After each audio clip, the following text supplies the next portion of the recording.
Bonjour à toutes, bonjour à tous. Aujourd'hui, je vous parle principalement de l'amour, de tout ce qui concerne la différence entre l'attachement et l'amour et comment vivre de belles relations amoureuses.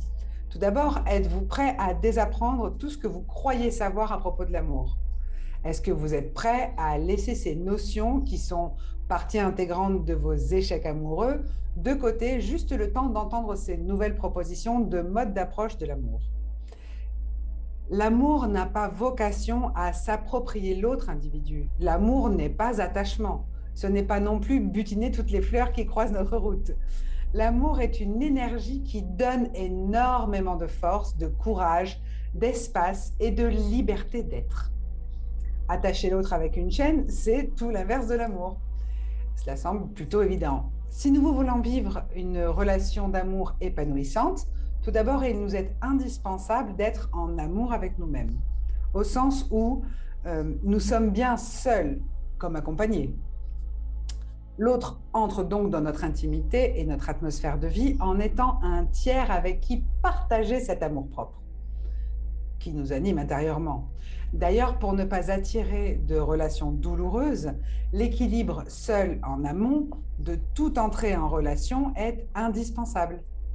Une fois encore, non, ça n'est ni long ni douloureux de trouver son équilibre, c'est la résistance à lâcher ce qui nous déséquilibre avec un sentiment de peur de perdre quelque chose qui nous fait tomber et retomber encore et encore. Si en relation, c'est inquiétant, que vous percevez un manque de sécurité, que vous avez besoin de surveiller, de contrôler, de fouiller, voire de manipuler l'autre, alors vous n'êtes pas en amour. Cela relève de l'attachement.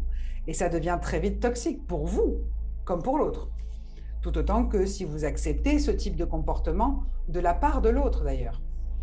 Si vous redoutez d'être seul, que vous avez ancré en vous la croyance ferme, verrouillée, que de toute façon, vous resterez seul car ça ne fonctionne jamais avec des personnes réellement libres et disponibles émotionnellement, alors c'est ce que vous allez attirer invariablement.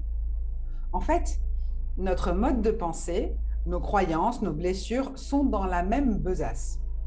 Si vous ne faites pas un tri volontaire entre ce qui vous sert et ce qui vous dessert, alors vous allez répéter encore et encore le même type de relation.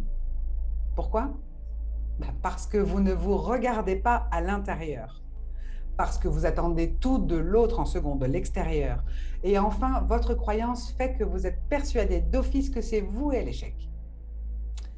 En réalité, il vous suffit de prendre, premièrement, conscience de la croyance sous-jacente, latente. Deuxièmement, de comprendre d'où vient-elle? L'avez-vous héritée, par exemple, par une ascendance monoparentale?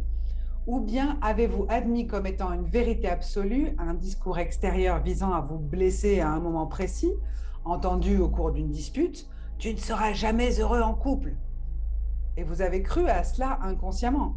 Vous avez laissé cette croyance se cristalliser, entrer en vous et germer. Elle a généré un mode de fonctionnement piloté par vos blessures inconscientes qui engendre une réitération répétitive. Et oui, parce que tout est rattaché à cela.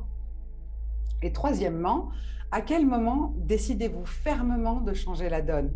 À quel moment décidez-vous fermement d'être heureux ou heureuse, quoi qu'il advienne? Seul ou accompagné? De vous aimer inconditionnellement, en somme.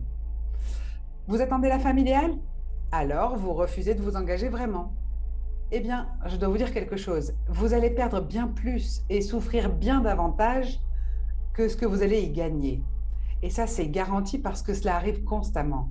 D'ailleurs, on dit souvent courir plusieurs lièvres à la fois, c'est n'en attraper aucun.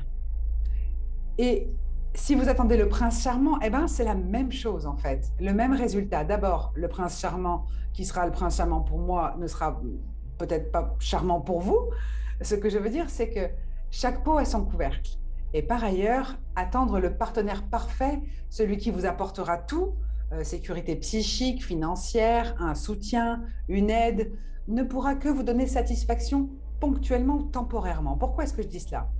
Parce que si vous êtes en mode casteur et que vous faites un casting, j'entends, alors ça n'a rien à voir avec de l'amour. L'amour, c'est d'abord s'accepter soi, s'aimer soi, sans masque ni fioriture, sans faux semblant, fort comme vulnérable, avec nos défauts et nos qualités, en étant capable de laisser à l'autre un espace tout aussi important que le nôtre.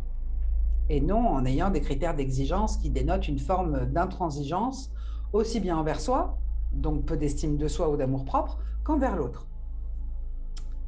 Vous ne savez pas vraiment comment vous aimer inconditionnellement vous-même d'abord et vous aligner à de belles relations riches de partage et d'amour, eh bien, je vous invite à cliquer sur le lien Calendly ici et je vous offre une demi-heure pour en parler. On se retrouve de l'autre côté. À bientôt.